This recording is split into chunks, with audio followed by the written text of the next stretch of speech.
السلام علیکم ورحمۃ اللہ وبرکاتہ دوستانو گوهر زمان ما او نن سر داسې یو سبق آموز ویډیو شریکوم دوستانو چې تاسو ته عبرت والی همیشه لپاره ګوهرجي اپیشل ستاسو لپاره داسې ویډیوګانې راړي چې ستاسو لپاره یو سبق آموز وي چې ستاسو ته سبق والی تاسو یو یعنی عبرت حاصل کړئ. دوستانو نن سر داسې یو ویډیو شریکوم چې د الله باندې باور ساتي او د انسانانو نه چې کوم یقین دی هغه د انسانانو نه د پیسو نه دنیا کې څه دي هغه زموږ نه کټ شي او هغه الله رب العزت سره زموږ یقین جوړ شي چې کوم هر څه ورکوونکی والا دی او هر څه حاجت روا دی. دوستانو نن سر داسې یو ویډیو شریکوم، راځئ تاسو دا ویډیو وګورئ، د هغې نه بعد کې بیا راځو خپلې ویډیو طرف ته. ایک شخص رات کو لیٹا ہوا تھا ویڈیو کمپلیٹ وګورئ اور سونے کی کوشش کر رہا تھا. اسے نیند نہیں آ رہی تھی. وہ کروٹیں بدل رہا تھا کسی طرح سو جائے لیکن نیند نہیں آ رہی تھی. اسی عالم میں وہ اٹھا، کپڑے بدلے، گاڑی نکالی اور ڈرائیونگ کرتا ہوا دور نکل پڑا. چلتے چلتے کافی دور جا کر اسے ایک مقام پر مسجد نظر آئی. دل میں خیال ہوا کہ کیوں نہ مسجد میں جا کر کچھ نماز پڑھ لوں، دعا کر لوں تاکہ دل کا بوجھ ہلکا ہو جائے.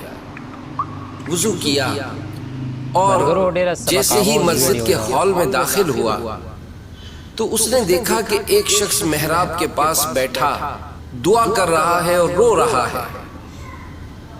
اس کے دل میں خیال ہوا یہ شخص اکیلا رات کے اس حصے میں بیٹھ کر رو رہا ہے. چنانچہ وہ جا کر اس کے پیچھے بیٹھا اور اس شخص کو رونے کا سبب پوچھا.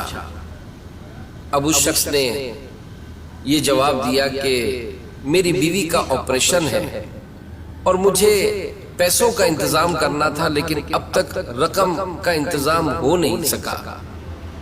اس شخص نے اس سے پوچھا کتنی رقم درکار ہے؟ یہ شخص کہنے لگا کہ مجھے 10,000 روپے کی ضرورت ہے. اس شخص نے اپنی جیب سے پرس نکالا کہ بھائی یہ رکھ لو، اللہ تمہارے لیے آسانی پیدا کرے. وہ شخص کہتا ہے کہ جیسے ہی میں نے اس کو 10,000 روپے دیے میرے دل میں بڑا سکون ہو گیا. میں سوچنے لگا کہ لگتا ہے مجھے اس کی مدد ہی کے لیے بھیجا گیا ہے. اب اپنا وزٹنگ کارڈ نکال کر اس شخص کے ہاتھوں میں رکھتے ہوئے کہنے لگا کہ بھائی تمہیں جب بھی پریشانی ہو تم مجھ سے رابطہ کر لینا، میں تمہاری مدد کر دوں گا. وہ شخص کہنے لگا کہ مجھے تمہارے رابطے کی ضرورت نہیں، میرے پاس رابطہ ہے. اب یہ شخص بڑا حیران ہوا اور اس سے پوچھنے لگا تم کس سے رابطہ کرو گے پریشانی میں؟ تو وہ شخص کہنے لگا کہ جس نے آج تمہیں بھیجا، جس نے آج تمہیں بھیجا، جس نے آج تمہیں بھیجا. رحم فرما میرے مولا، رحم فرما میرے مولا. جب بھی مشکلات ہوں، آپ جب بھی تکلیف میں ہو، اپنے رب کی بارگاہ میں سر کو جھکائیں، ہاتھوں کو اٹھائیں. رب تعالیٰ کی بارگاہ میں دعا رائگاں نہیں جاتی. ہمارا رب ہماری دعاؤں کا سننے والا ہے، ہماری مشکلات کو حل کرنے والا ہے.